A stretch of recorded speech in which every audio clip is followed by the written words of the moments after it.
Hey, everybody.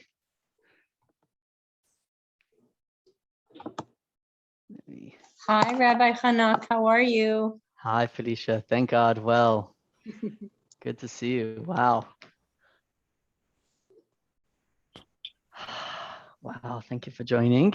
Hi, Mimi. Welcome. Linda is just connecting. Let me see what we have here. Thank you. You're welcome. Welcome. Hi, Linda. I don't know if everybody is familiar or knows one another here, but all relatively close neighbors.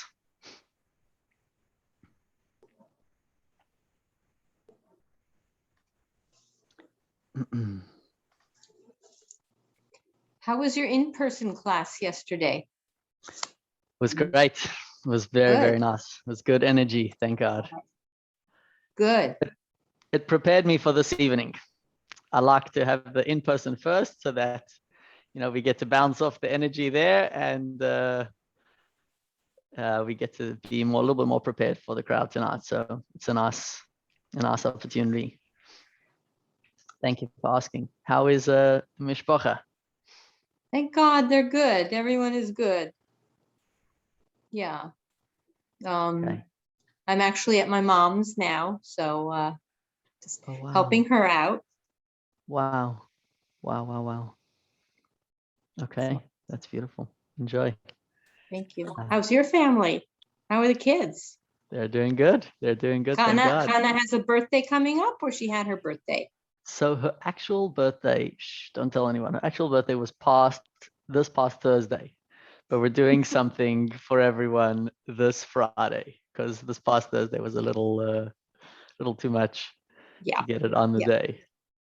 But yeah, God willing, this Friday we'll have a Zoom together with everyone, and she's wearing dresses, so it's like a big step for her. So cute, so She's cute. so cute. Thank God.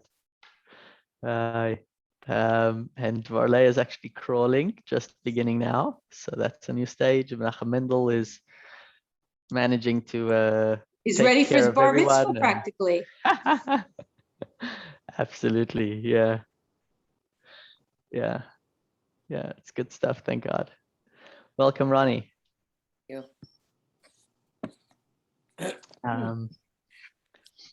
And as usual, Mimi and Ronnie, if you're able to, and joining with your videos in, that would be wonderful. I'm still eating, but I will as soon as I'm okay. done. That's great. You. Okay. Does everybody have the PDF? Does everybody have what they need to follow? We'll be sharing screens as well. I just wanted to check. Susan is coming in. Welcome, Allison. Thank you. Hi, Felicia.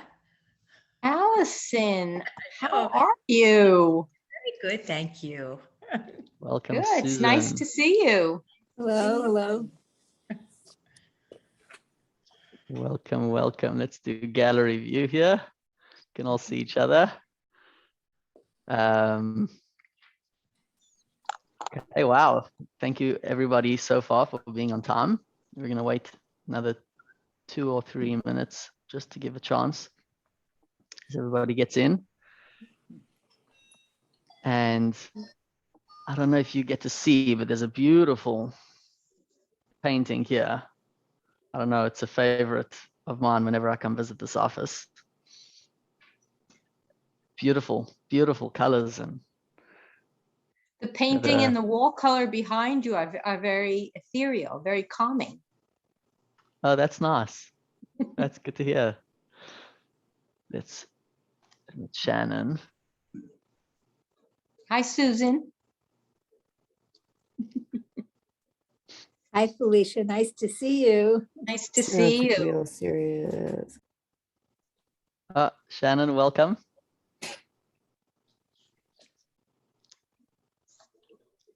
And Josh is coming in.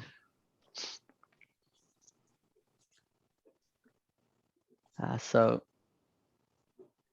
we've hit a balance, at least finally. Josh, you're balancing out the ladies on the men's side here. Hi, Josh. Hey, how's it going, Susan? Baruch Hashem. How are you? I'm doing well. Nice to How's my see you. yogurt? How's my yogurt? Well, here she comes. Oh, hi, yogurt. Oh, that's Susan great. is yogurt's biggest fan. She's close. If she's not, she's close to the top. Great Absolutely. stuff. And Shannon, please share our welcome for Lev as well.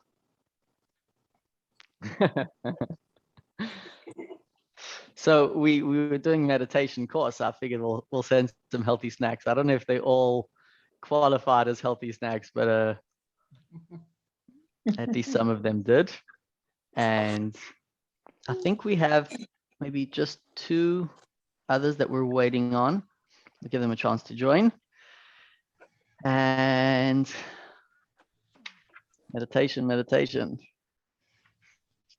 Is anybody sitting on a rug? Has anybody laid out their mat? Or are we sitting in chairs tonight? Chairs over here, or chair over here. Yeah. We I'm have a rug in reclining. here. I missed that. Josh? Oh, I said we have a rug in here. Maybe we'll Oh, think you have about a this. rug. There you go. Keep it close. But seriously, the ambiance does help. So if your phone is still on, you can put that aside. If your smile is not yet here, you bring it in, and ambiance definitely helps. And I think we're pretty much ready to go. Let's see, one more. Oh, just one moment.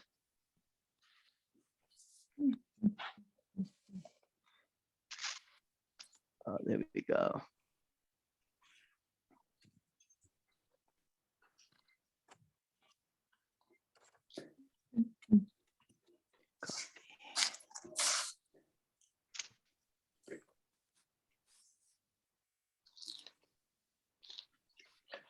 And attach.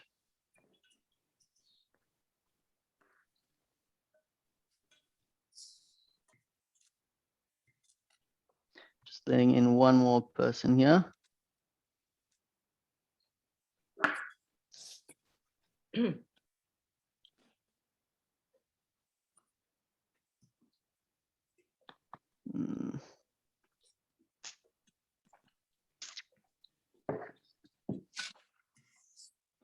Send.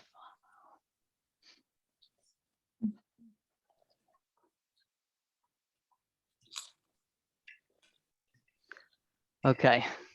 So I think we're pretty much ready to go. And let me know if you can't hear me at any point or if it's freezing up. Put this on. Mute. And so, welcome everybody. Meditation from Sinai.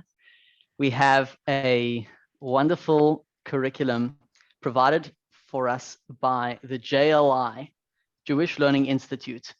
And they're, thank God, doing a lot of work. They have a huge team that works on curriculum, that works on marketing, that works on absolutely everything.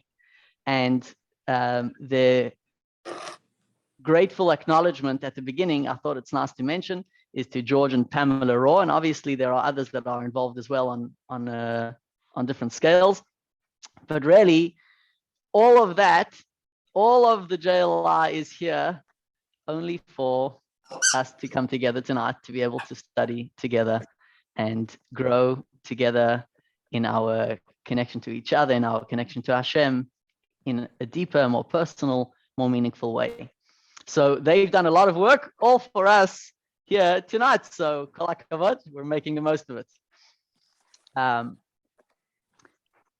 The 2 ladies were sitting together having coffee, and one says to the other, "No, what's with that husband of yours? Is he still unemployed?" So lady says, no, now he's actually very, very busy. What's he busy doing? Now he meditates all day. What's that? So what's he doing? So the wife says, well, it's sure better than I don't know what he's doing, but it's sure better than sitting and doing nothing. So we're here, we're all ready, but we don't necessarily know exactly what we're in for. So I'm going to share a little bit more of what we're in for. And then I'd like to hear from you. What are your goals for the course? What we hope to have in each lesson is some background of the sources of Jewish meditation in Torah sources, some of the simple and some deeper ideas that we can actually go through together in explaining and understanding together, and then looking to apply that with a meditative practice. So each class will have 3 parts. We'll have a little bit of background, a little bit of an idea that we'll go into more in depth, and then the meditative practice as well, so that we can take it more personal and more deep for ourselves. Welcome, Jane, and welcome, David. So what are you here for this evening? I'd love to hear from you. There is a student book that you should all have, a PDF, but what I'll do is share it as well so that you have an opportunity to see it on the screen here.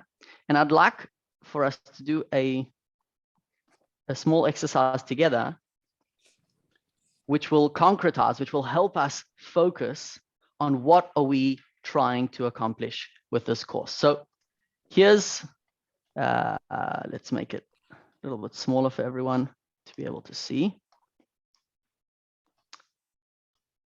How do we do this? Make it smaller.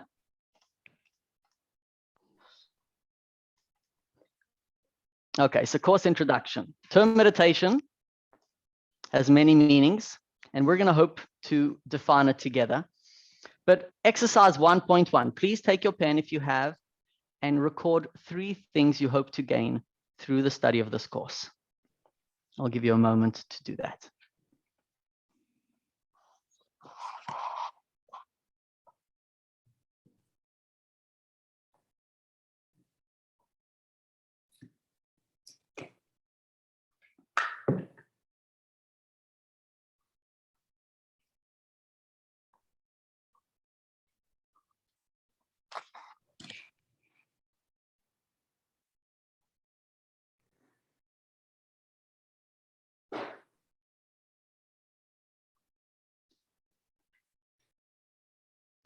And I'm going to open up the floor for 1 or 2 people to share, if you are comfortable, what is one thing that you've chosen that you're looking towards gaining from this course?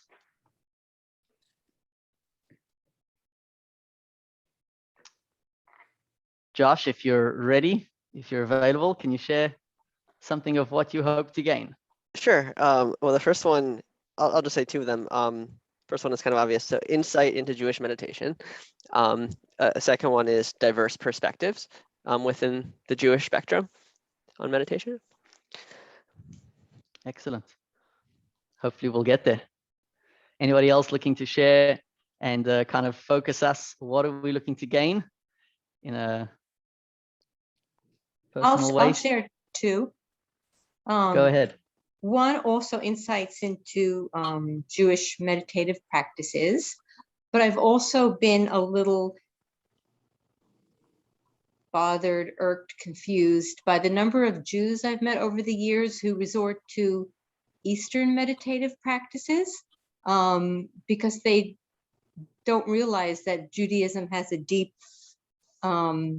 history and experience in that. So I want to be able to be much more informed, so I can sort of respond to people who say that they are sort of using Eastern meditative practices because they are not aware that Judaism even has any.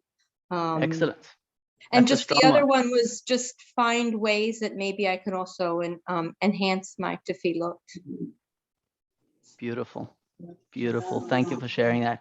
And so obviously, we're not in a space of judgment of wherever anyone's holding with regards to their current meditative practice.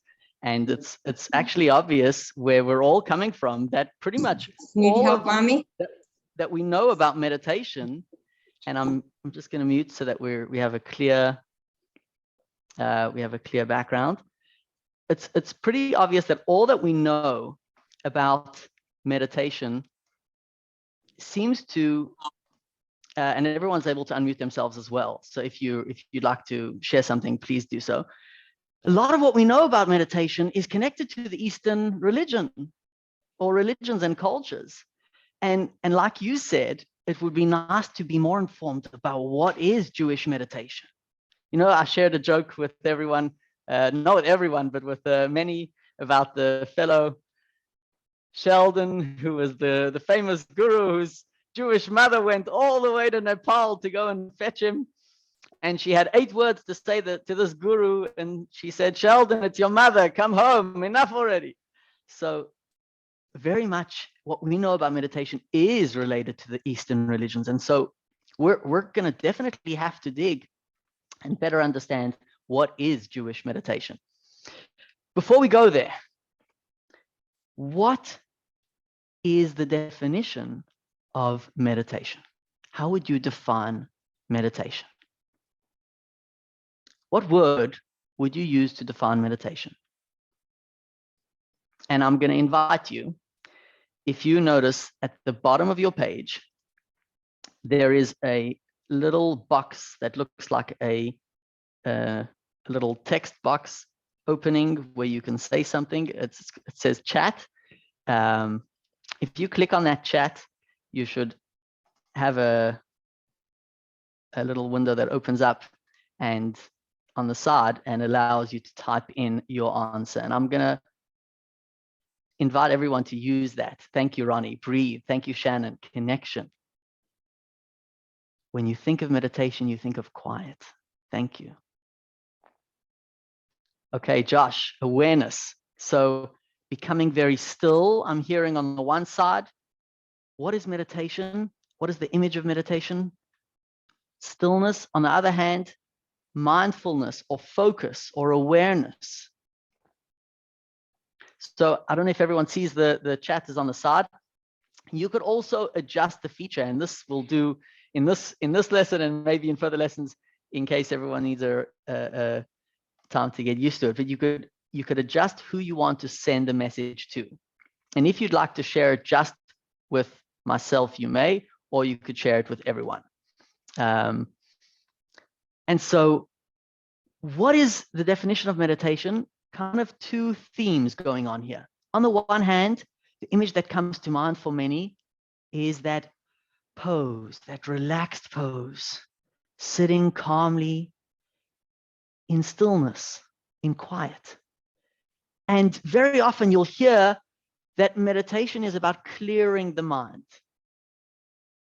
It gives a person a chance to release that anxiety or whatever it is that may have been building up, the busyness, coming to a calmer, more focused place. But then we see a theme that meditation is focusing on something. What are we focusing on? You're not only looking to gain stillness, we're looking to be focused on something specific. And actually, the definition of meditation in the dictionary is using the mind to reflect and contemplate. So it's an active opportunity to be active in using your mind to focus, to reflect, and to contemplate.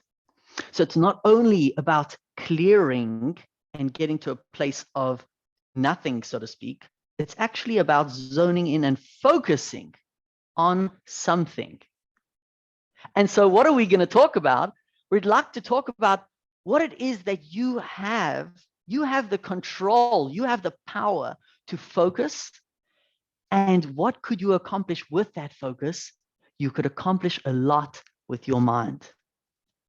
because your mind has incredible power. So what this lesson in particular is about is a little bit about the background of Jewish meditation, but what we're going to get to is how to use the mind, the control and the power that the mind has for our benefit, how to realize that we're in control and that we can focus and get somewhere very, very good with our thoughts and our mind. So it's not only about the stillness, the environment that we sometimes think of as meditation, but it's about the focus on something, thinking about something, which means we kind of all meditate all the time. We're always thinking, and we sometimes get lost in our thoughts, or we sometimes go along a certain track in our thoughts and get more engaged in that scenario. Let's say a person's hoping for a vacation coming up. Anybody waiting on a vacation here? We're all waiting on a vacation. Anybody actually planning? I'd hope so. I see there's a good few smiles there. So maybe we all need one, but it's not a bad idea to even think about it and let your thoughts go in that direction and see how we sometimes daydream, but sometimes that train of thought takes us to a very good place, makes us happy, makes us feel good. And that's what we'll learn a little bit more about that process. So what is the background of Jewish meditation? The truth is that Jewish meditation has a source going all the way back to the beginning. Who is the first Jew that we know about that features? Anybody? Abraham. Thank you, Ronnie. I could see it through the mute. Abraham Avinu and his children, Yitzchak, and his grandchildren, Yaakov, and his sons, what were they busy with? What was their primary method of earning money or occupation? And you're welcome to unmute if you have a quiet background. Shepherds? Were they Yes, shepherds? they were shepherds. And why? Why were they shepherds? What were they busy with? Meditating while the animals hung out. Thank you. Thank you. So they wanted to be responsible for their families, for everything that they needed to take care of, but they also wanted the freedom not to be so busy. And so they gave themselves that freedom to meditate, to focus on using their headspace, to focus on something specific that they wanted to focus on by taking care of the sheep, being away. And I'll share with you the screen here where we have career meditators. You know, we for sure relate to the Avot as being people that were productive.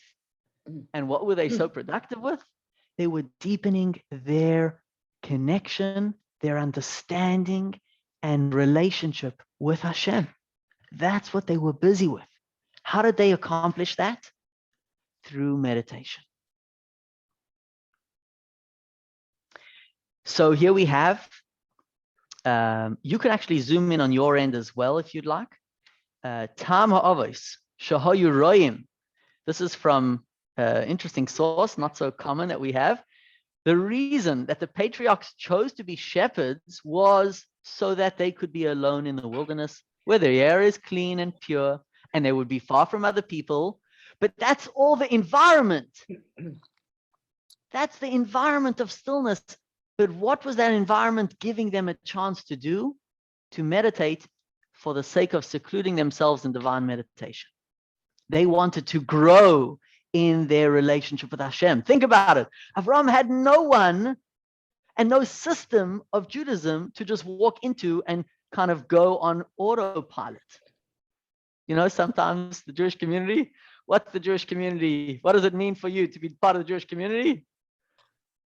You click a few checks, you check a few boxes. You have to be at the Kiddush on Shabbos. You have to be at the gathering after shul where everyone gets together and has a few kosher snacks.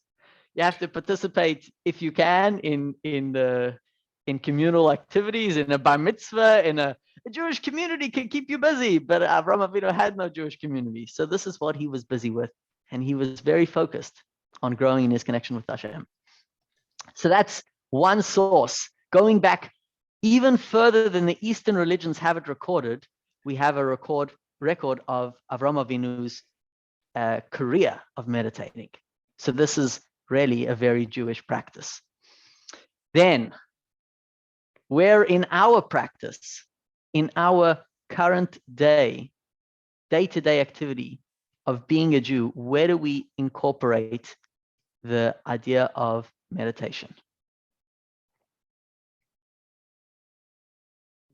Can anybody Be a meetup share their prayer. thoughts? Wrapping tefillin. Excellent. Excellent. Thank you. So Ronnie said prayer. Jane said the time while you're doing a mitzvah where you're engaged and focused on the mitzvah. And it's interesting that every single mitzvah actually has a particular meditation that goes along with it, a particular focus to get engaged with the mitzvah in a more wholesome way. So prayer is a time where we meditate. The direct reference to meditation within Jewish sources, and this is not a joke, take a look. I'd like to ask Susan, if you can, to read the text number 2 for us. We must approach prayer with reverence. The early pious sages would pause in thought for 1 hour so that they could focus their hearts on God and only then pray. Wow. So it's actually a halacha. It's part of Jewish law that one must approach prayer with reverence, which means taking a moment before you pray to pause and focus in order that the prayer should be genuine. You can't come to a prayer, to a conversation with Hashem with a scatterbrain. You've got to be focused. So that step is part of halacha, bringing yourself to that focus. And where do we know this rule from? Now, here we have an interesting source. Hasidim Harishonim, the earlier pious sages would pause in thought for 1 hour. Umispalalim, and only then would they daven, kadei sheyechavnu es libam lamakom, so that they could focus their prayer. Now, what it doesn't say here is that they would meditate for 1 hour, then pray, then meditate for another hour after prayer.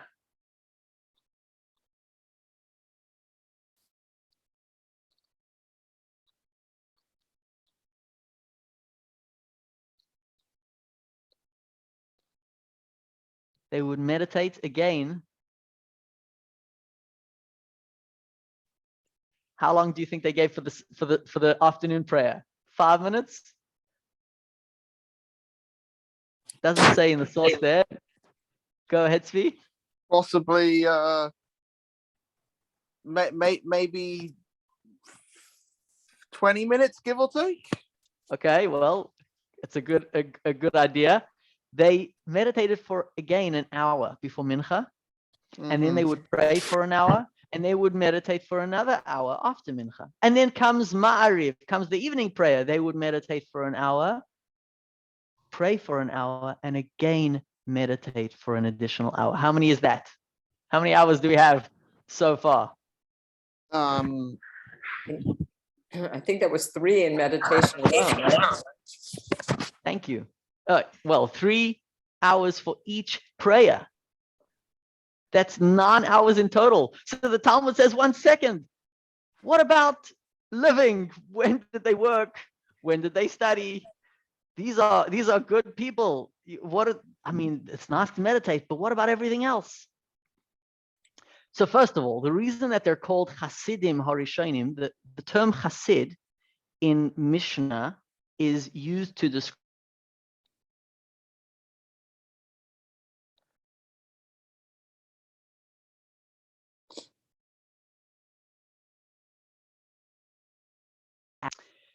but the Talmud says because they were focused in this way, they actually qualitatively, the quality of their study and the quality of the blessing in their work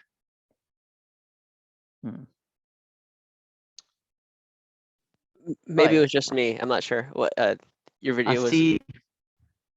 Yeah, you Yeah, I'm not froze sure. for a minute, You right froze at for a the minute. when you were about to say what the Quality. Hasidim meant. Oh, okay. Thank you. So the quality of their study was enhanced, was blessed, that they were able to accumulate and get down to the bottom of things much faster than others may have taken to get down to the bottom of the same idea. Plus the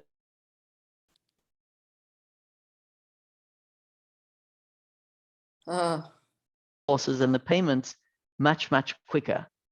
And so they were able to spend the time meditating and also have the blessing in their study and their occupation. So till now, we said a great source for Jewish meditation. They spend 9 hours a day. But what were they meditating about?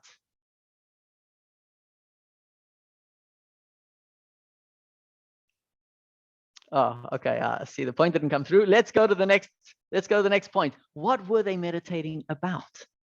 Again, we're trying to get to the bottom of what is Jewish meditation. What were they meditating about? And again, there are 3 opinions. One opinion says they were just focusing. They were just kind of zoning everything out and allowing themselves to focus clearly. Another says they were contemplating. They were going deeper into the ideas of prayer, into the words. And the third says they were focusing on seclusion, to kind of lift themselves higher and higher above whatever it is that they were trying to move away from and to get closer to their more source for 3 Jewish meditations. Let's look together at student book here. Here we go. Meditation. 3 terms for meditation in Jewish sources.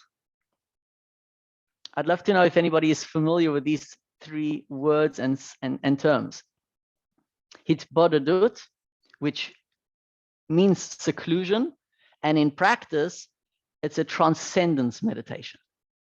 Then hitbonenut, contemplation, which means delving into an idea further and deeper. And then kavanah, which is focus, which is the mindful awareness or intention meditation.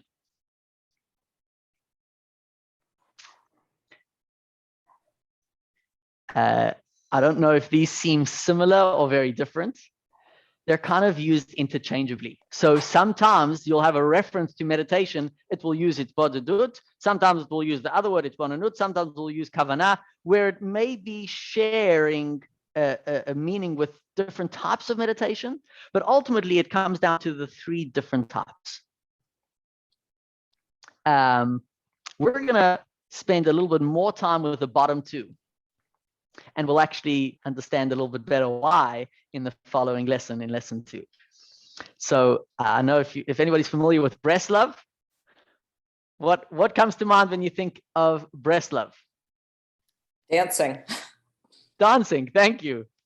Joy. Smiling. In Israel, they have these, I don't know if you know of, just like a mitzvah mobile, a mitzvah tank. Sometimes on Sukkot, we go around with a sukkah mobile.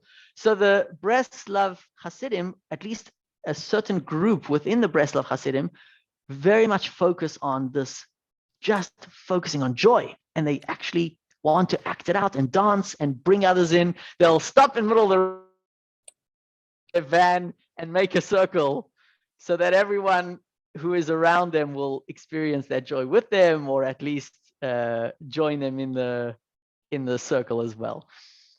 They are kind of misrepresented a little bit because a big portion of the Breslov Hasidim spend a lot of their time and their energy with a very focused very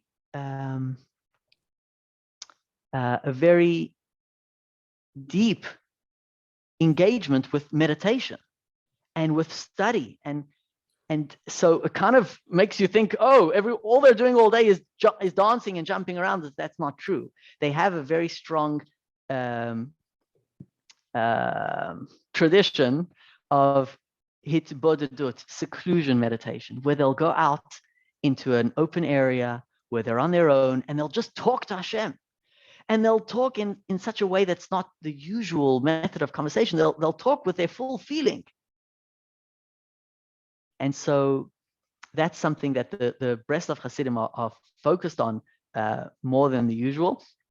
But in our lessons here today and throughout the course, we'll focus a little bit more on the bottom too. Okay, so a little bit about Jewish meditation, some of the sources, some of the practice. Let me ask you, I'm going to open up the mics, if you may open up your mic. What is one way that you feel you could enhance your Jewish goals? The goals of a Jewish life could be enhanced through meditation.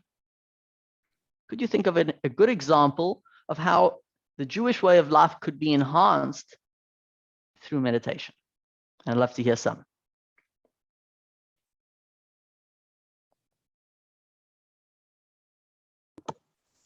I'll volunteer. Go ahead. I think sometimes I get very, I think like a lot of women running traditional homes, you get before the Chagim, that the awesomeness of the holidays are lost, sometimes not lost, but you're so busy with preparations and the very day-to-day stuff of making sure your family is fed, and that sometimes I don't make enough meditative time for myself to reflect on the holiday. Awesome. So the time becomes not only family time, but actually meaningful in a Jewish way, because it's actually a Jewish holiday. Well, so that also that I can grow in some ways. I mean, every experience is valuable, and I value that ability, and thank God I'm well enough to entertain and do all those things. But I guess maybe a stage in my life where I'm looking to sort of have a little more balance. Beautiful. Understand more. Thank you. I could relate to that. I certainly understand that. Share that feeling. Thank you. Anybody else think of something Jewish that will be enhanced through the process of meditation?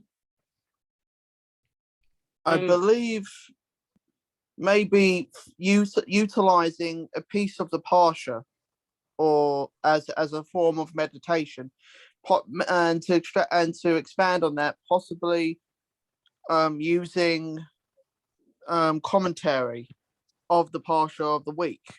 Maybe a piece of commentary on the Parsha by Rashi or the Rambam, something to contemplate, and maybe apply it to yourself as you're getting ready to daven or as you're going through the week, because both the Parsha and the Haftorah, they relate to each other, even when they're literally centuries apart from each other in terms of events. They always seem to relate to each other. Great.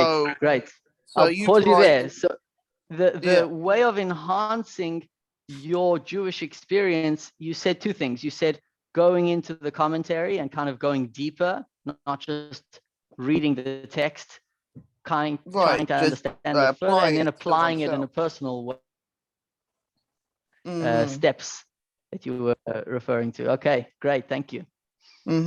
I was going to say something a little more general, I guess, and I'm not sure exactly how to put it, but like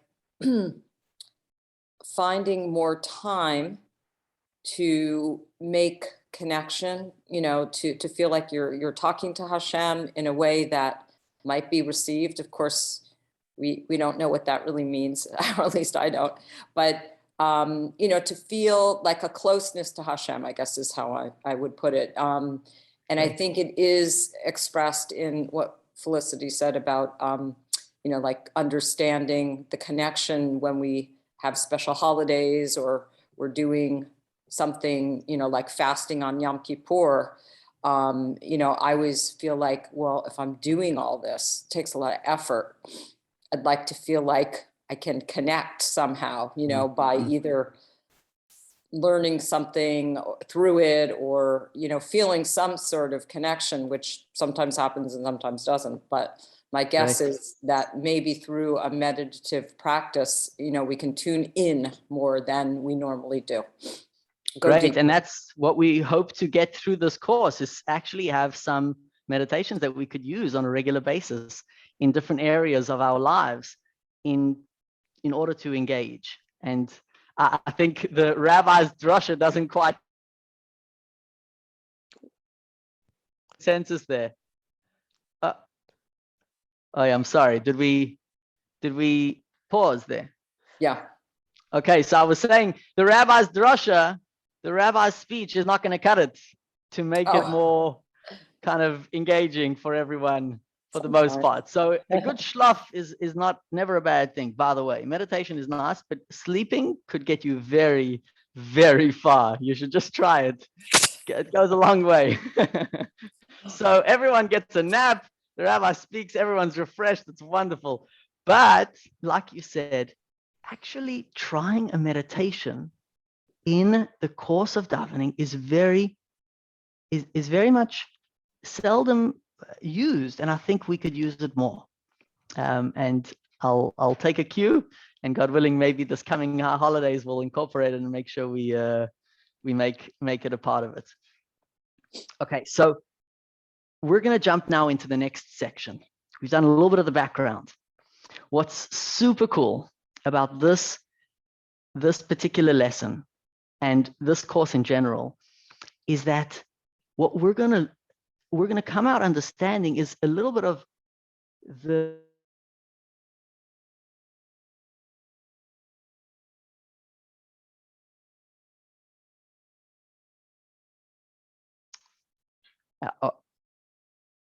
are we freezing? Yeah, you froze again. Shoo, I don't know what to do. What I'll do is I'll change my mic and we'll see if it. You'll tell me if this is a little bit difficult to hear or if it's okay. Everybody can hear me? Okay, so hopefully it might help a little bit. We're not taking the Bluetooth from the computer. We're going to go into what are the mechanics of meditation? Why does meditation work? What are we looking to accomplish with meditation, and how? How could sitting in a pose get me anywhere? Where is it supposed to get me, and how is it going to get me there? We're going to look a little bit into the mechanics, the divine design of how we are actually designed by God, how we work, how we function, and how we could better work with and focus our thoughts and our feelings towards a better place with meditation. So what's cool, what's important about this is how to understand something. You know, some things we have in life, we don't bother needing to understand how they work. You know, you ask a kid if he'd like a candy, he'll take it gladly. Does he know how the candy was made? No, doesn't need to know how the candy was made. I don't know if you've ever been to these candy factories. You have in Connecticut, you have the factory that makes those in New Haven, not in New Haven, nearby in West Haven. West Haven. The Pez? The Pez, thank you. Very good. So let's take a journey as a child, taking a journey to the Pez factory. What do you think the kid is thinking the whole time? You think he's thinking, wow, these machines are amazing. These machines are unbelievable. Who paid for this? No. He's thinking about one thing. Where's the candy? And he knows that if he's patient for long enough, he'll get a couple of candies at their other end. Because someone gets nachas from showing off their factory, and the kids get nachas from getting the candy. They don't need to know how it works. They're happy with the result because they could taste it. It's sweet. They get the rush. Not only kids. I mean, I grew up in a home where my mom is the sweetest tooth out of everybody. And she got it from her father, Mazeda, who wouldn't eat anything, a whole meal. He wouldn't eat. He would kvetch and complain. He has no koyach until dessert. Then he woke up. He was wide awake. So we're happy to eat it. We don't need to know how it works. I'll take another example. This phone. How incredible is this phone? They're so powerful. Does anybody know what happens in there? Like what they did inside of there so that you could call people, text people, email, watch video, stream meditation from Sinai course. We don't need to know. We don't care. We just know that it works. And because of that, we're happy with it as is. That's in material matters. If it works, it's good. I don't need to know how. Except when it breaks, then you need to fix it. And then, then you don't even want to bother how, you just want a better phone.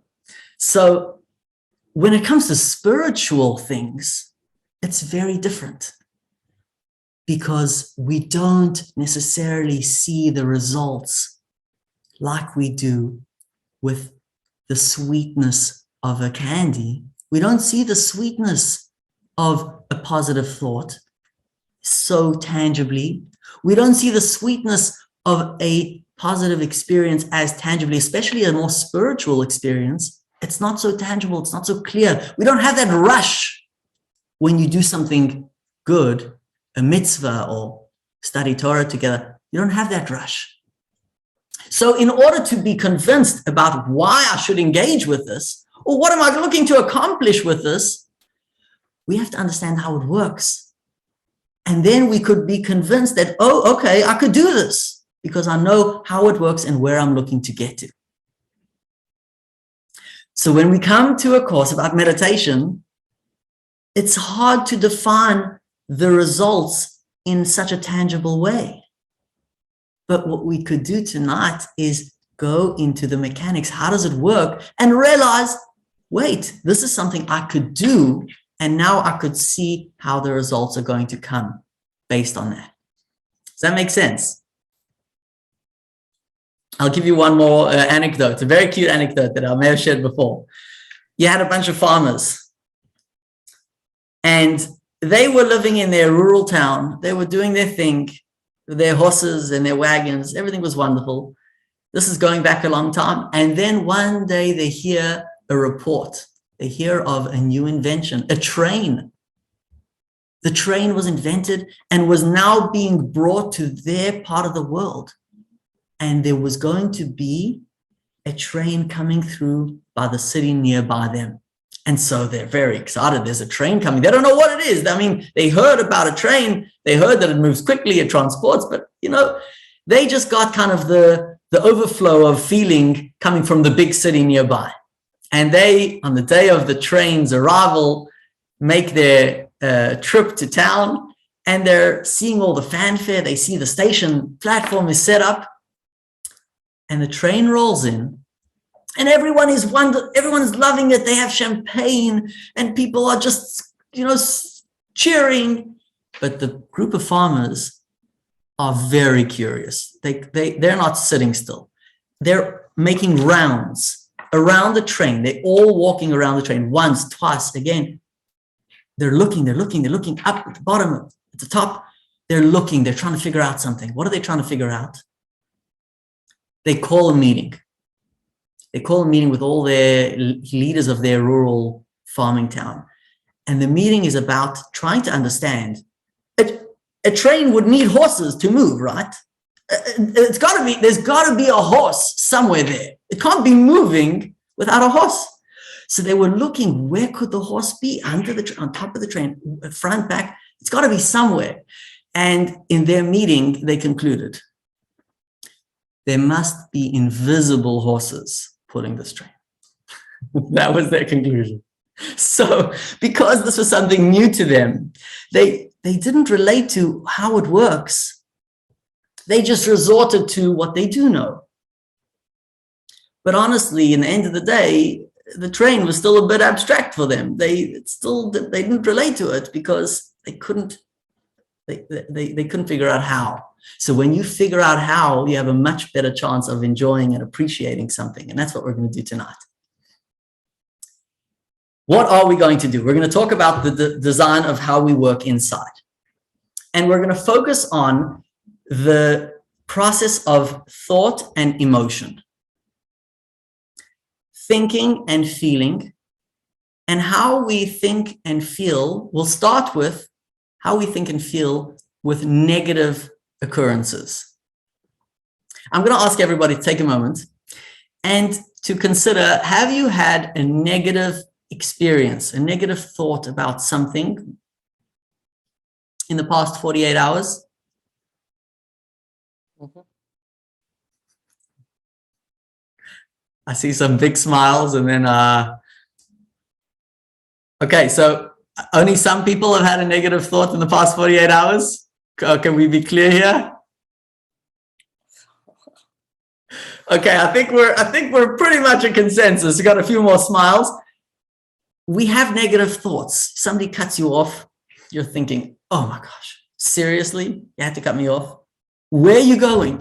Where would you have to get to so fast? And what about me? Maybe I have to get to somewhere. And who taught you how to drive? You know, the train of thought goes on and on. So I want you to pay attention to one experience, a negative thought you may have had in the past 48 hours, and where that negative thought took you. Where did that take you? How did that make you feel? How did that impact your moments around those thoughts and your functionality?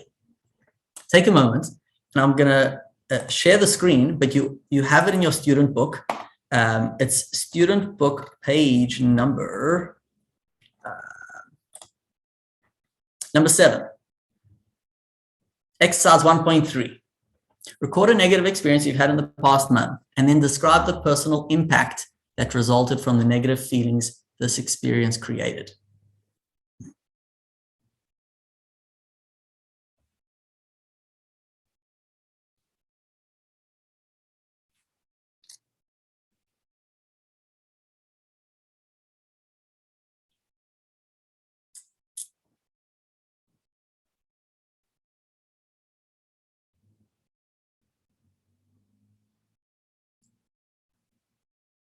Okay, hold that thought. Hold that thought.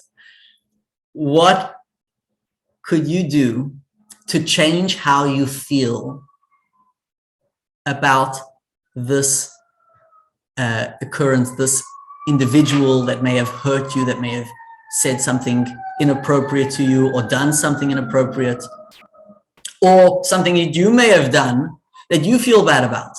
What could you do about that feeling? How easy is it to stop feeling bad about it? Just stop.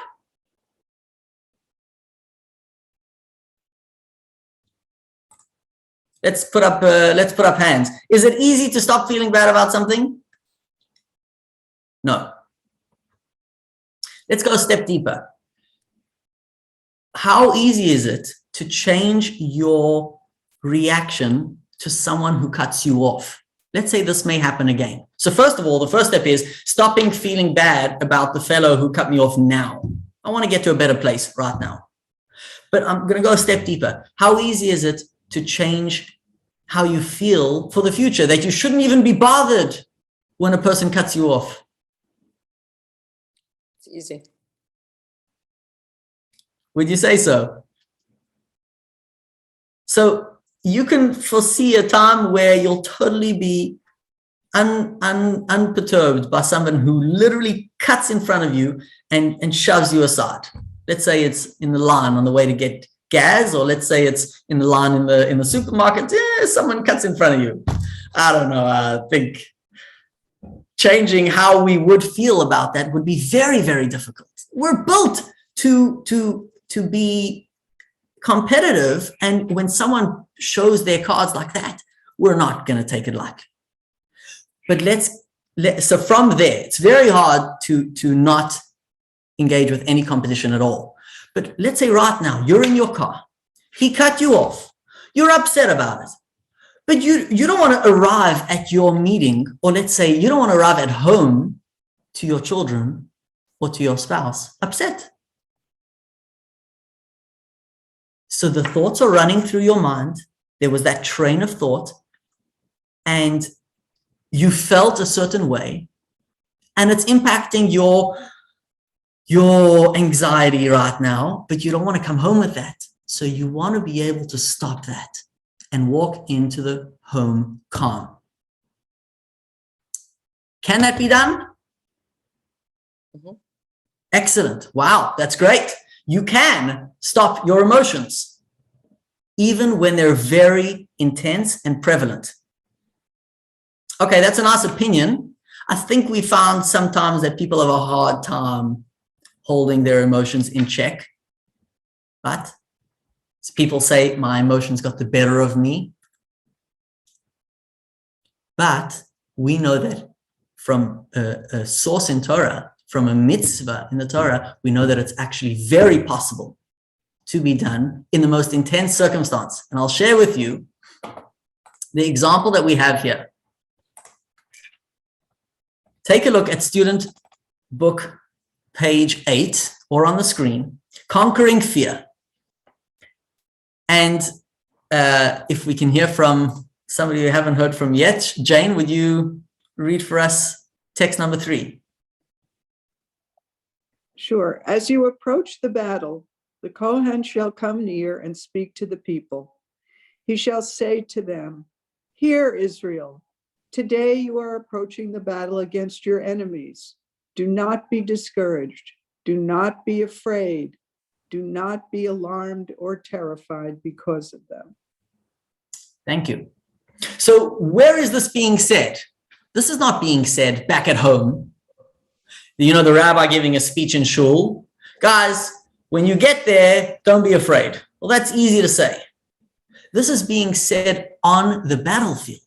Someone gets up and makes an announcement to the soldiers as they are gathered, facing their enemies. You know, this wasn't planes where you would travel and meet each other up in a matter of seconds. They were standing in front of their enemies, gathering the troops for a long time until they were all ready. And they could hear, think of the noise on the battlefield, the clanging of the shields. And they knew that the battlefield back in the day, especially, was a place where it was about one thing. You tried to neutralize, kill the enemy, and you got killed. There was no two ways about it. This is what happens on the battlefield. People die. That's what we're here for. So how exactly are you turning around? It's like ludicrous. How are you turning around to the people there and saying, guys, don't be afraid. Don't be afraid. Not only that, you have a mitzvah not to be afraid, because if you're afraid, you're determining the result of the battle for the negative. You're going to make your fellows next to you nervous if you're showing shaking. And if you make them nervous, then everyone's going to lose their morale. Think about that. So what are we telling you? Stop being afraid. Stop it right now. And yet the Torah says that it could be done and you must do it. So therefore, we know it could be done. But how? How to do it? I mean, it's very nice to tell me it could be done, but how would you do it?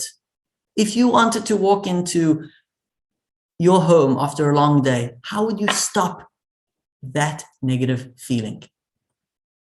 Alison, could I ask you if you have any practice for stopping a negative train of thought and feeling? Yes. I read. I breathe. I do breath work. I do yoga, and I write. Beautiful. Beautiful. Excellent. And so you've also discovered what works for you, not only what works for some people, which is great. If you go ahead, Jane. Oh, we don't hear you. So I have been involved in a meditation practice And one of the things we learned as far as specifically dealing with people who cut you off on the road and situations, people who have difficulty at work, is something called metta, where you... Oh, well, I'm not going to ask you to go into it deeply. Yeah, okay, but wishing the other person well is an incredibly powerful practice. Great. Thank you. So you could stop yourself and say to yourself, I'm going to think a different thought about that person. Thank you. Alison, you said something really interesting about how you deal with it. What you said was more engaging. You're actually doing a different activity. Yeah, I find this stretching, it works both for the internal aspect of my body, mind, spirit, and then it kind of radiates outwardly. So I feel better. Great. Great. So there are ways to get through it, but what is the way that we're designed? We're going to learn together now tonight. There are many tools that we could use and find online and apply them, and they each have different benefits. But we're going to go to the root of what the system is and how to switch the different switches in the system, which actually produce the results that we need, it's fascinating. So I'm going to share with you what's called a soul map, which is a Kabbalistic source for how we are designed. Now, we have very strong core. We have a core within us of what we want, which is very, very powerful, very deep, what a person really, really wants.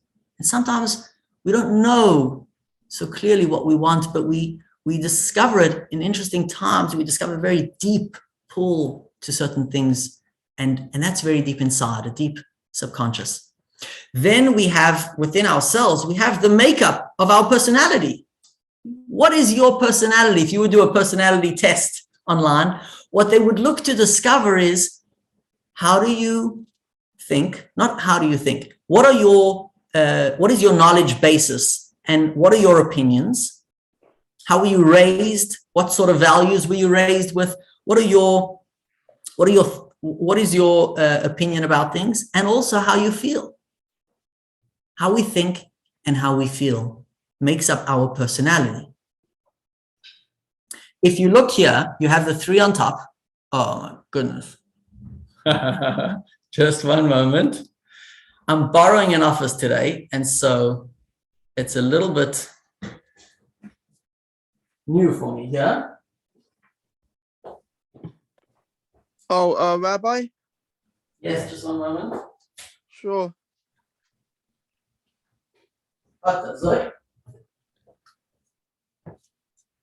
Someone was kind enough to share their office with me today. My internet wasn't working elsewhere, so the lights just timed out. So now we are back. Perfect.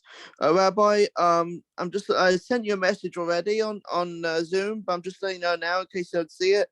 I'm not on my mic or camera tonight because I am very, very, very, very tired from work. So I'm just sitting in and listening to everything. Hey, thank you. Thank you. I hope that's okay. I really appreciate being involved in this course. So I really hope that's okay. Absolutely. Yeah. Thank you. Thank you.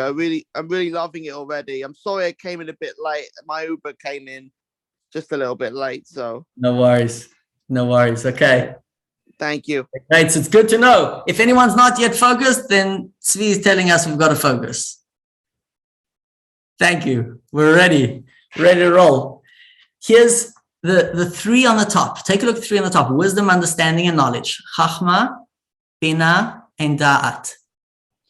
And then there are 7 on the bottom, which make up our emotions. Chesed, Gevura, kindness, and restraint, compassion, ambition, humility, connection, and receptiveness, malchut. These are, some of us are more familiar with it, some of them are a little bit less familiar with it, but what I'd like you to focus on is these two lines on the right-hand side. The summation of the three on the top, Chachma Bina Dat, they make up our intellect. The 7 on the bottom make up our emotions. And this is very specific. The reason that they're placed in this arrangement is because our intellect is what births, is what brings to our emotion. Our emotions are born from our intellect. I'll explain that with an example, but first let's look at the text and then we'll use an example. The root of emotion, text number 4. Mimi, would you mind reading for us text number 4? If you're able. Okay, I'll take it this time. The human soul, text number 4, the human soul is divided into 2 categories. Oh, Mimi. All right, I'm here. Awesome. Tell her the truth, I fell asleep a little bit. Oh. Made me so calm. The human soul is divided into 2 categories, intelligence and emotion. The intellectual faculties, namely wisdom, bina, understanding, and da'at, knowledge, are referred to as the mothers and the source of the emotions, for the emotions are the offspring of the intelligence. I like the mother's part. There you go. Thank you. And thank you for reading that. That's a quote from the Tanya, from the first Chabad Rebbe, Rabbi Shneur Zalman of Liadi. And what he's looking to describe is, how do we work? This is how we work. This is how we're developed. You can think of a child. How is a child developed? By educating him and by raising him, inculcating certain values within him so that he will learn to appreciate and connect to certain things. And he will have an appreciation for the good and for the bad. You want to teach him about what's good. You want to train him in the value of giving. You want to give him an understanding of how important it is to give to others. So what you're doing is you're teaching him. By teaching him, you're helping to develop his connection to the value of giving. That ultimately he should feel positively about giving. He shouldn't feel like, oh, I have to give away something of mine to somebody else. Sharing is such an incredible value, but for kids, it's really hard. And how do we develop those values? By teaching them. So it's the intellect that gives birth to the emotion. As we are adults, I'll give you another example. For somebody who's just arrived on the shores of the United States, there are many things that he'll see that he's not familiar with. Because he doesn't recognize them, he's not sure how to relate to them. He sees this truck singing songs and running around the neighborhood. He doesn't know that inside the truck there is ice cream. And that ice cream is sweet and yummy, and kids all over the world wait for this truck to come to their block. He doesn't know that. So when he sees the truck, he's curious, but he doesn't get excited for that sweet taste of the ice cream. But think of a little kid, or not such a little kid, when the ice cream truck comes around, the knowledge of what this represents is what gives birth to the emotion. And the more complicated and complex your appreciation of it is, your complex your emotional engagement with it will be as well. And so let's say, thinking about God, we're talking tonight about connecting with God, right? You want to connect with Hashem. You want to deepen your connection. You want to feel like there's someone there. There's someone that understands me, and have a conversation each and every morning in prayer. How do we connect with something that's unknown? And therefore the answer is to understand more about godliness and about Hashem's gift to us of the Torah. And the more we understand that, we'll have an appreciation and develop a connection. But there you have something abstract. I don't feel anything for it because I don't know much about it. So that process of intellect and emotion is the process of how we are designed. Intellect is what births emotion. In a negative sense, let's say, you see, just a moment, Shannon, you see lights and sirens outside. You know to associate those lights and sirens with certain things, and therefore it makes you feel a certain way when you see them. Correct? Go ahead, Shannon. Well, I was going to say something a little snarky, like perhaps the rabbis weren't raising the babies because raising children and babies are full of emotion that they don't understand, which is why somatically children are so, like, that's the id, right? It's like, this is just, it's like another, how the mind works, right? It's all response without understanding. And so I'm not going to argue with, a 15th century rabbi right now necessarily, but it is confusing to me from how watching children, that we feel emotions first before we intellectually understand it. And we're responding very physically, like that the body is not in here, like that we feel, of course, our emotions very physically in our body, right? Like when you're angry at the driver, it's like you feel it. It might not make any sense, right? Maybe they're in a rush to the hospital. Maybe you're in a hurry, and that's, you may not be, like, our intellect maybe is manipulating our emotions, but anyway, it just sort of like strikes me as like, as a, who's writing it, like, well, the women are raising the babies. Good question. And watching humans develop, I'm just a little bit like, I would argue with that a little bit. Thank you for pointing that out. So what I'd like to clarify is we're not saying that there are no emotions without, that we're saying that emotion and intellect are two parts of the person that make up your personality. And that your emotions are there and they're present in your heart. Actually, in this book, the Tanya, he goes into where the emotions are present and how they express themselves and where the thoughts are and how that works. But let's consider, would you say a child's emotions are developed, or would you say they're simple? They may be very strong, but a child's emotions, as they grow older, as they mature, what is maturity? Maturity is the emotional capacities developing. Why are they developing? Because the mental capacities are developing, are growing.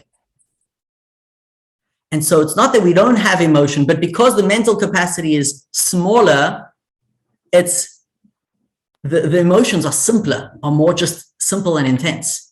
And as the mental capacities grow, the emotional capacities get more complex and developed.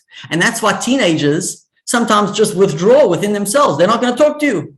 Why? Because they're struggling with these complex emotions that they don't know how to use yet. But it's absolutely connected. The development of the mental capacity is what's going to affect the emotions and how you react. And what you know will affect how you feel. But understandably, Shannon, the way it's presented in a child is that the emotions are much more pronounced and stronger, possibly because they're simpler. But because the mind is simpler, it's got a deficiency, so to speak. It's simple, but the emotions, when they're simple, they're intense, they're strong, they're just clear, straightforward. There's no if or buts. I want this candy. That's all. That's the only thing I want right now, there's nothing else. So that's I believe, the understanding here. We're going to take this a step further.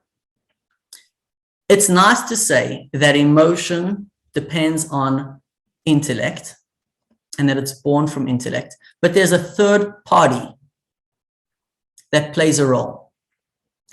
And that is your thoughts, your focus. You may know about something, You may know about an ice cream truck. You may know how wonderful the ice cream truck is. But when you are busy at work, the ice cream truck is very far away. And the feelings of that ice cream truck are also far away. But when you hear the ice cream truck coming around and you focus on it, it brings back those feelings to the front. So what will ultimately impact how you feel? Your conscious thought. What you know about ice cream trucks is a part of your personality, a part of who you are, part of your core, part of your body, of you. What you're engaged with in this moment is your conscious self. Ultimately, what will determine how you feel in this moment is what are you thinking about in this moment. That's what's going to determine what it is that you're feeling now based on what you're thinking now. So the question is, if what I'm going to think right now is going to determine how I feel, I can put myself into a positive thought and take myself on a positive train and take myself to a good place. But if I am thinking a negative thought, it's going to impact me negatively. I'm going to feel those negative feelings. Question for you, are you in control of your thoughts? With practice. With practice, thank you. Excellent, good. With practice, we could control our thoughts. I'm gonna ask you to think about this. And this is actually from the appendix of this course, of this class, from Aryeh Kaplan, who is unbelievable. He's brilliant. Unfortunately, he passed away very young, and he only managed to put out about 50 books. He did he's done amazing things, but he's not with us anymore. He writes about thought and breath, breathing and thinking, accessing the subconscious. And I'm sending you there. It's page 28 in the student book. You could just look for your moment for yourself. But I'll give you the summary because we're running out of time here. He says as follows. If I would ask you, is thought active or passive? How would you answer? Active, okay. So when you choose to think, are you thinking? And when you choose not to think, you're not thinking? It depends, right? It's like breathing. You're either not paying attention to it and it's happening, or you're focused on it. So it's always happening. The question is, are you paying attention to it? So is it active or passive?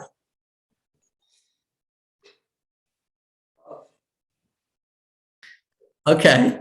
Not a binary. It's a little bit confusing, right?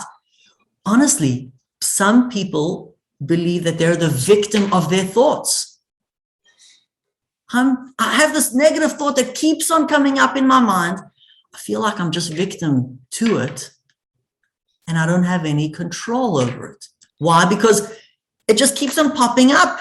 I don't choose to think it, and it pops up. So it feels in some way, because thought is constant and it's always going on, that it's subconscious, and that's really hard to change. But no, thought is active. You're actively thinking all the time, even though it's happening in a very subtle way, sometimes without your focus and attention. And therefore, because it's active, you could change it. And it's just like breathing. Thank you, Shannon. Breath. Is breath active or passive? It's both. Well, you can't call breath passive. It's active. You're breathing. You're actually using energy. You're expelling energy to breathe. It's absolutely happening with your effort. It's just very low level of, and it's kind of related to the subconscious part of your brain that tells you just keep on breathing. Don't stop breathing. But it's an active thing. but we don't pay attention to it. And what's cool about breath is we know we could regulate our breathing. We know we can slow down our breathing. We know we can change our breathing pattern, and that actually helps us. So think about how your thoughts are similar. They flow, and it sometimes feels like we're so scatterbrained. There's so much going on. It's hard to be in control, but no, you are in control of your thought. The way the Alter Rebbe, the first Chabad Rebbe, describes it is the intellect and emotion of a person, what you know, how you were raised, the values that you have, that's a part of you. Let's say your body.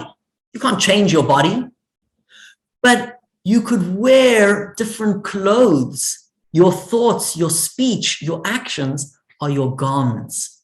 You can choose to wear this outfit or that outfit.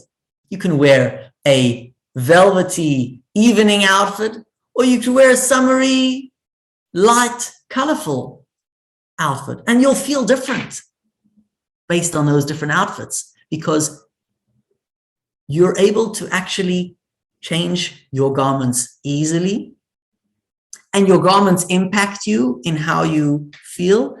Thought is very similar, and your speech and your actions are very similar in that you could always choose what you want to focus and think about. You can choose what you want to say, and you could choose how to act. So thought, speech, and action are your garments, and you can put them on and take them off.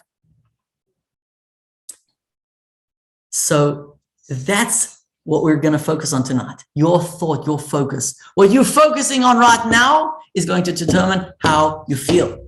If you change your focus to something else, you will actually determine a different experience. Let's take a look at 2 more slides, and then we'll go into a meditation to actually practice this. So tell me if this is making sense. If we're all on the same page here. I see it's getting to be 8:20, and we're all more relaxed, which is great. It's good stuff. We need to have everyone around the table, and then we could really get the movement happening. You know, if you need to move in and out, like Alison said, do some movement, do some writing, get the blood flowing. We're going to do 2 more things inside the book, and then you'll have an opportunity to practice this with the meditation. So, student book. Oh my gosh, I'm already sharing? No, I'm not sharing yet. Student book. And we're at page. So here we go. An event, an idea that is happening around you or that you are aware of. Your judgment and understanding of it that you focused on in this moment is going to determine the emotion that you'll have. Intentional thinking is what we're looking to do.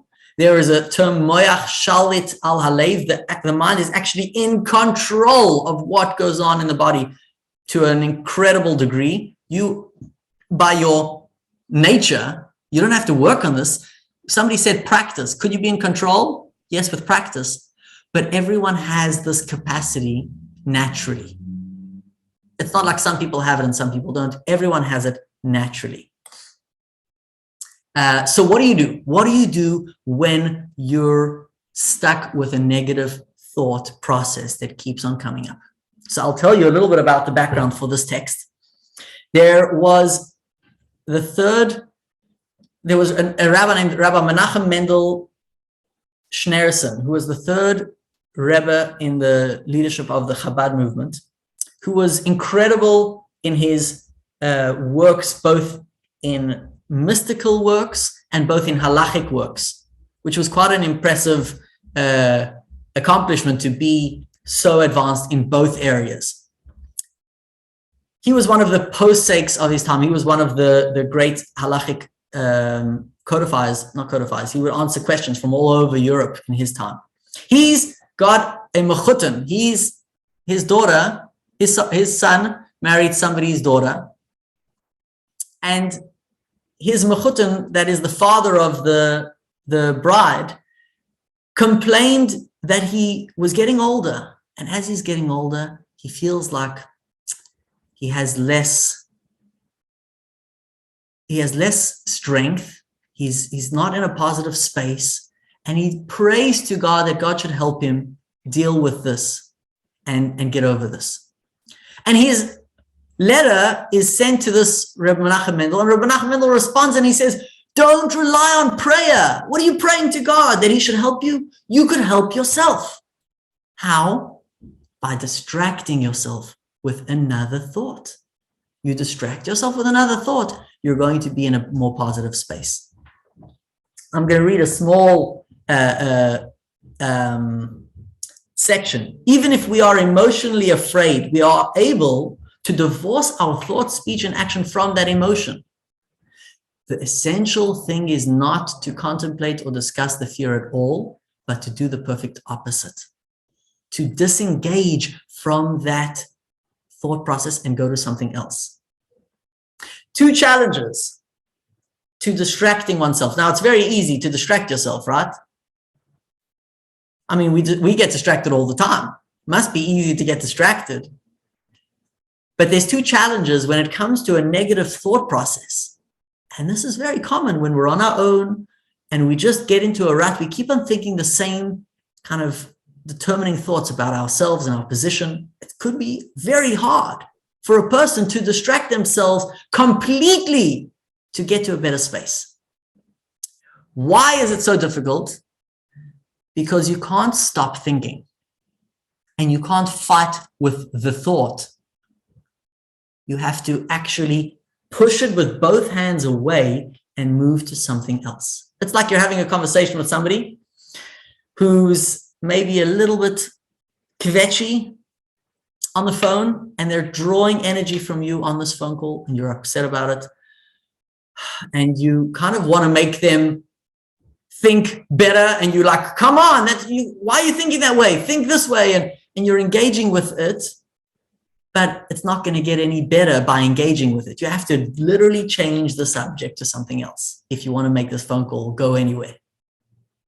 If somebody's kvetching on the phone, you've got to change it to a different topic, or you put the phone down. If you put the phone down, that's great. No more talking negatively.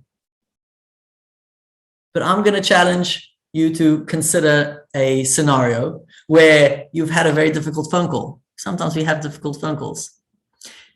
You're sitting in your chair and you did the most important thing that you needed to do in this moment, and you literally hung up the phone. You knew you needed to hang up the phone because this wasn't going to a better place if we continued arguing. So you hung up the phone. Okay, you did it. Shkoyach. But what you're going to have is the next 10 minutes where you're sitting in your chair. What are you going to be thinking about? What just happened? Shkoyach. Thank you. You're going to be thinking about that. You're going to spend the whole 10 minutes thinking about that negative phone call. So how did you gain? By putting the phone down. You tried to stop it. And you actually did something to stop it, but you got stuck because it came up again. That's the way thoughts work. Negative thoughts come up again. So what you've got to do is pick up the phone again and call somebody else. And that is doable. And that will actually help you. So it's not only about stopping and knowing I'm in control of my thoughts and stopping to think the negative train. It's about literally switching gears to something else. And you could do this. You're in control of your thoughts. Remember, you're in control of your breath when you focus on it. And you're in control of your thoughts when you pay attention to them. And changing to a better place will get you to your desired result. Changing to a more positive space will get you to a very good result rather than where you were going earlier. I'm going to share with you anyone who disagrees here that you can't control your thought or that you can't move to a better place by distracting to a different thought. Are we able to agree on that, or is there any questions before we go to the meditation? I have some. I want to get to the meditation, but you can distract yourself from your thoughts, but you can't deny your feelings. So I'm curious to know, I'm like reading some of this, and to feel angry or upset is, you have to feel that. If you're just, rather than like, we do this to kids, like stop crying, have candy, but they still hurt. They still might be upset, right? So like, just kind of where that this evolves into it, that, because I don't think that the rabbis are saying, push aside your thoughts and don't deal with how you feel. I don't think that's what they're saying, but Good question. very different actually from Eastern framework of the same thing, which is like, I can be angry at the person who cut me off, but I'm not going to like scream at them or let it carry me away, right? So I just kind of like noticing. Good, thank you. Good questions. We'll get to that, God willing. And this is actually a exercise which doesn't go in that direction, and it doesn't say that that direction is not there. It doesn't say that your negative feelings have been answered, but it doesn't. It tells you that you're in control of how you're going to determine your next few moments. And what's better than knowing that I can determine my day every single moment at a time? So we have here from, let's go with, and we're going to go just a drop over, but bear with me. Oh, I'm going to stop share and do this again. Sorry. Share screen, optimize.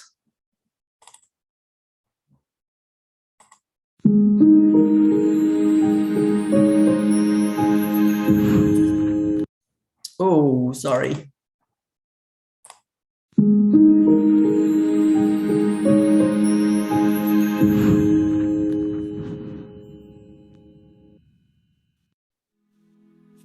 Thoughts produce feelings. Therefore, even a microsecond of thought in any situation produces an emotion. If we have negative emotions, we can simply displace them by replacing them with a new thought. Not a difficult process, and let me share with you a meditation to try to carry out that particular function. So gently close your eyes and just become aware of the flow of your thoughts.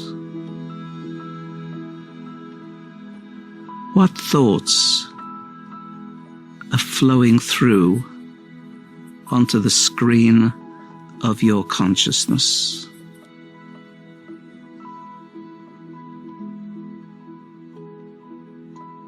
And as you become aware of the thought, see if you can identify a feeling that arises as a consequence of that thought.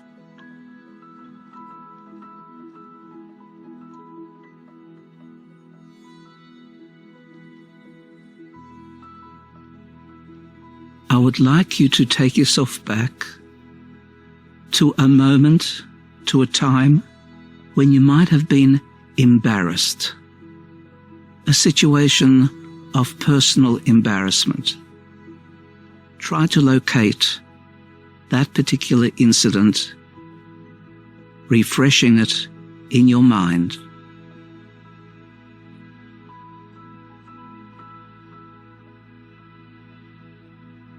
Note all the points that cause the embarrassment. Become aware of the people who are present.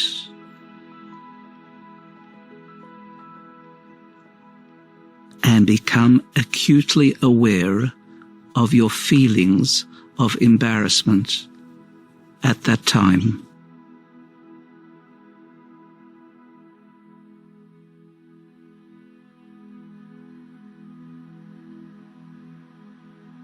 And now, let's switch that thought. I want you to think back to a moment when you were supremely happy, ecstatic, somewhere in your life where you felt absolute joy. Recall that moment. Where were you? Who was there? Can you recall the voices, the colors, the background sounds?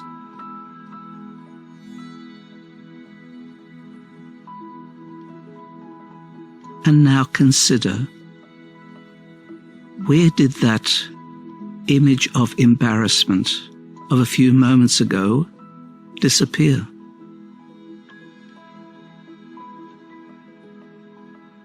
The feelings went away because new thoughts were brought into the consciousness of your mind.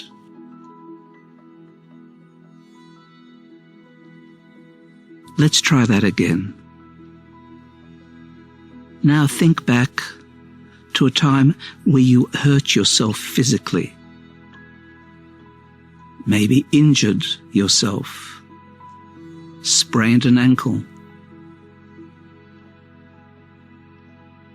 Take yourself back there and feel the pain. Simulate it. Recognize how you felt. Even complex feelings beyond the pain, consequences.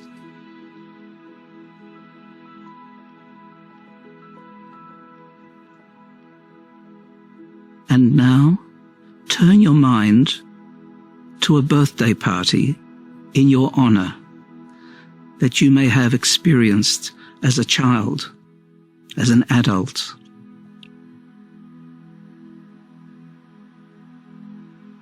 What is going on at the party? Who is there? Singing. Maybe a cake. Maybe candles. How do you feel? That same happiness has been recreated.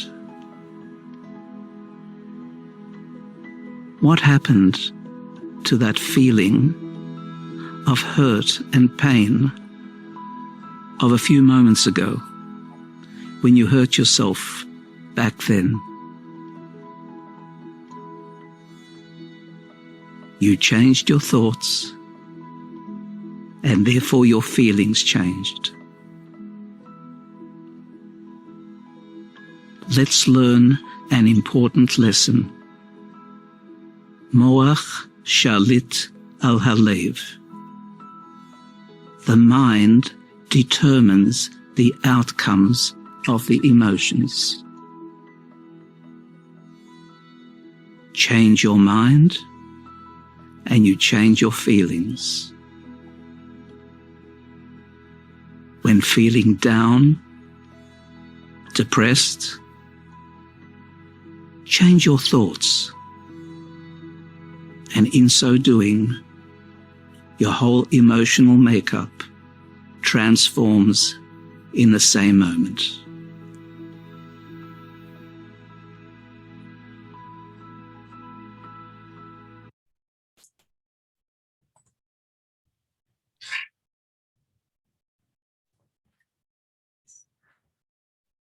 This is an important principle.